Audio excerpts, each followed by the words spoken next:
You think power's yours? Because the world painted you right? No, because it never painted you at all. She asked with a trembling smile. Would you dance with me? My ex is watching. He took her hand, calm, cold, dangerous. The music slowed, lights dimmed. Her ex froze across the room, whispering, Do you even know who he is? She smiled, unaware, because tonight she wasn't dancing with a man. She was dancing with a Mafia boss who owned her ex's soul. The ballroom glittered like a dream. Gold chandeliers, slow jazz. Faces painted in false charm. But beneath the perfume and laughter, tension crawled like smoke. She could feel it. Every stare slicing through her skin. A black woman in a white room. His hand, pale and firm, guided her through the rhythm, and every eye followed the scandal of it. He whispered in her ear, voice smooth but heavy with a foreign accent. Do you like being watched? She didn't answer. Her heartbeat was too loud. Somewhere her ex, the senator's son, stood frozen, lips pressed, ego bleeding. He had once told her, asterisk, you look better when you don't talk so loud. Asterisk, the music swelled. She spun under the lights, and for a moment it looked like freedom. But in the reflection of the marble floor, she saw men in black suits watching. Not her, but him. You shouldn't have come here, he murmured, eyes scanning the crowd. I didn't come for you, she whispered back. I came to show him I'm not afraid. His smile was faint, dangerous. Then you'll fit right into my world. A chill rippled down her spine. She didn't understand what he meant until the lights flickered once, twice, and the sound of breaking glass silenced the music. A gunshot cracked the air, and the room screamed alive. He pulled her close, shielding her body as chaos erupted around them.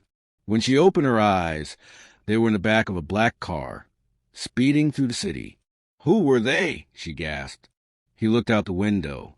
People who don't like when power changes color. Her throat tightened. She wanted to ask more, but his phone buzzed. A single message flashed across the screen before he swiped it away. Asterisk, the girl knows too much. Asterisk, she swallowed hard. You're not going to hurt me, are you? He turned to her, eyes unreadable. That depends. Do you believe everything they tell you about men like me? I believe what I see. Then look closer, he said softly. Later that night, he took her to a hidden place, a mansion buried under rain and shadow.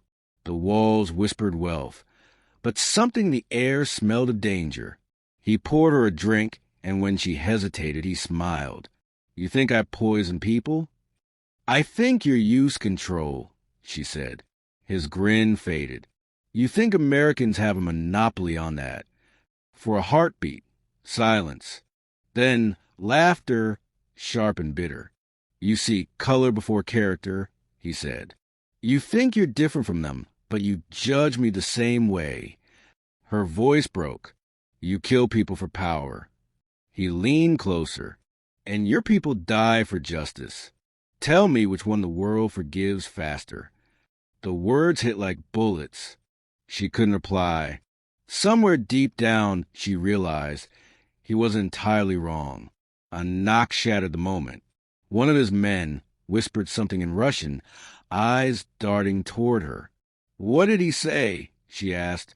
The man froze, then forced a smile. He said, You're beautiful. But his eyes told a darker truth. As she followed him down the hallway, she noticed portraits of women, all beautiful, all gone. Who were they? She asked. He didn't turn. Dancers. Her steps faltered. From where? He stopped, looked at her, and said in a tone colder than stone, From everywhere. Her stomach turned. The house felt smaller now. She wanted to run, but the guards outside weren't the kind who let people leave. In the mirror, she saw him standing behind her, calm, powerful, almost regal. You wanted to show your ex you weren't afraid. he said softly. Now show me. Of what? Of who you are when no one's watching.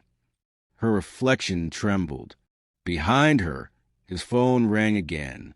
He didn't answer, just stared at her through the mirror. The ringtone stopped. Then quietly he said, "Your ex is dead." The words hummed between them, heavy as sin. She turned slowly, tears burning her eyes. "You did this?" He looked down, almost gentle. "He started a war the day he called you a mistake." She stepped back, shaking. "You killed him for me?" "No," he said. "I killed him for the lesson." Outside, sirens screamed, red and blue reflections flashing against the rain-soaked glass. He took her hand once more, his grip unyielding. "Now they'll come for me," he said, "but they'll come for you too. Not because of what you did, because of who you dance with." She looked at him. The monster, the man, the mirror of every prejudice she'd ever known, and whispered, "Then let them come." The door burst open, and in that final second, before the world collapsed in gunfire and light, she realized the only thing more dangerous than racism was power shared between those who were never meant to meet. Rain bled through the shattered skylight, tracing silver veins down her face. The ballroom was gone. Only ruins, echoes, and scent of smoke remained. He stood across from her, black suit torn, eyes hollow yet burning. "You shouldn't have stayed," he said, voice trembling under the weight of what he'd done. She took a step closer. "You shouldn't have lied." The silence cracked like thunder. Behind her, bodies stirred, his men loyal but trembling. They weren't watching her with fear. They were waiting for his command. She realized then she wasn't a guest in his world. She was the evidence he needed to erase. He lifted his hand, slow, deliberate, a gesture meant for mercy, but painted with violence. "I never wanted you to see this part," he whispered. "I already did," she said. "You just thought my eyes were too dark to notice." He hesitated, a fraction too long. The first bullet didn't come from his side. It came from hers. The echoes slammed through the hall, sharp and merciless. One of his guards fell. The others froze. She held the gun steady, chest heaving, fear hidden behind fury. "You taught me power has a color," she said. "I learned the pain in it." He looked at her, not with anger, but disbelief. "Who gave you that gun?" he asked quietly. She tilted her head. "You did. Every time you told me I didn't belong." He laughed, low, broken.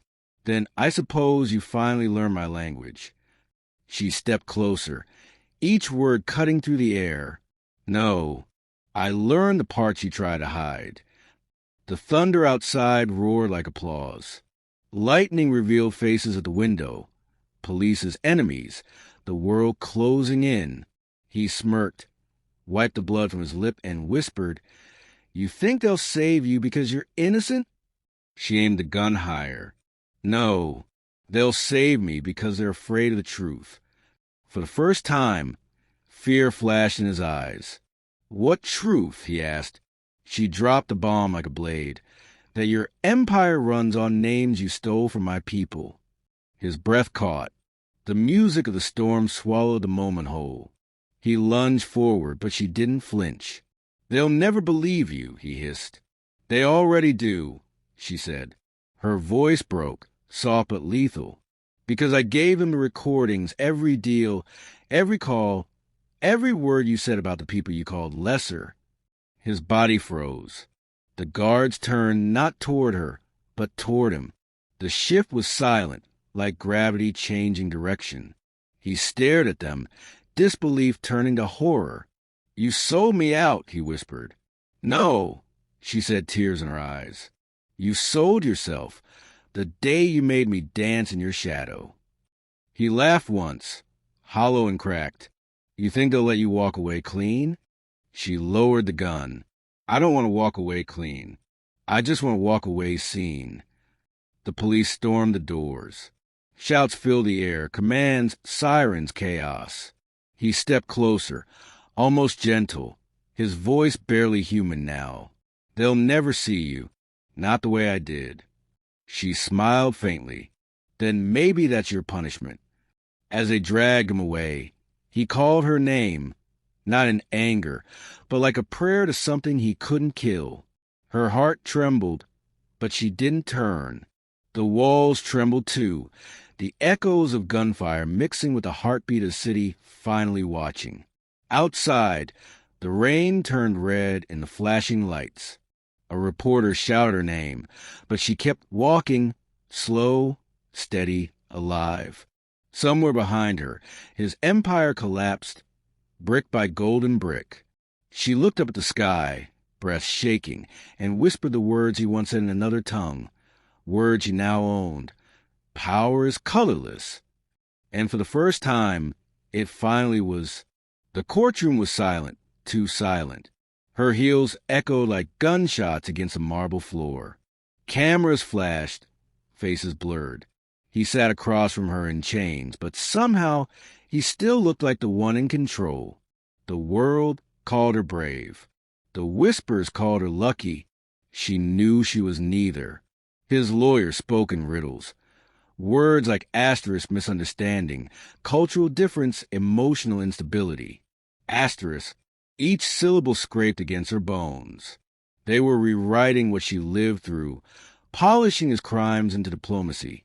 She met his eyes once, and for a flicker, he almost smiled, as if to say, they still see me, not you.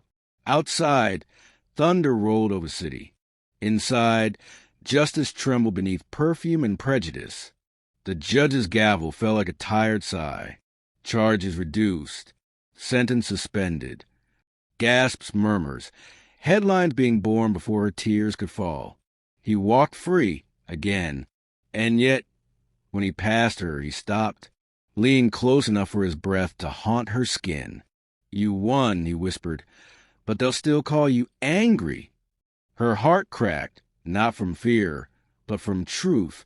She turned slowly, her voice steady, almost gentle.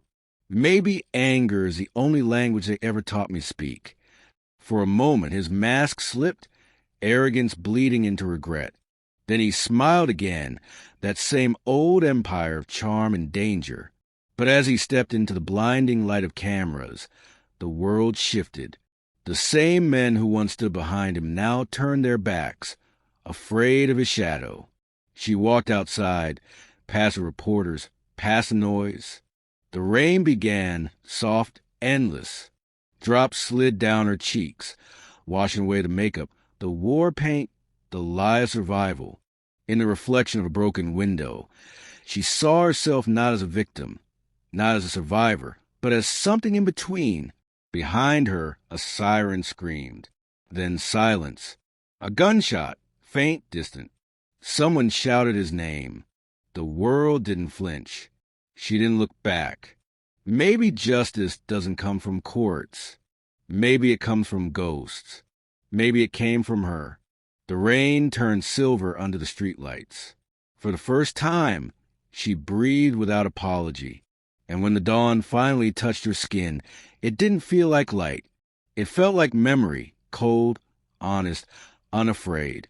If her silence shook you, imagine the world that made her mute. Like, share and subscribe, not for her story, but for every voice unheard.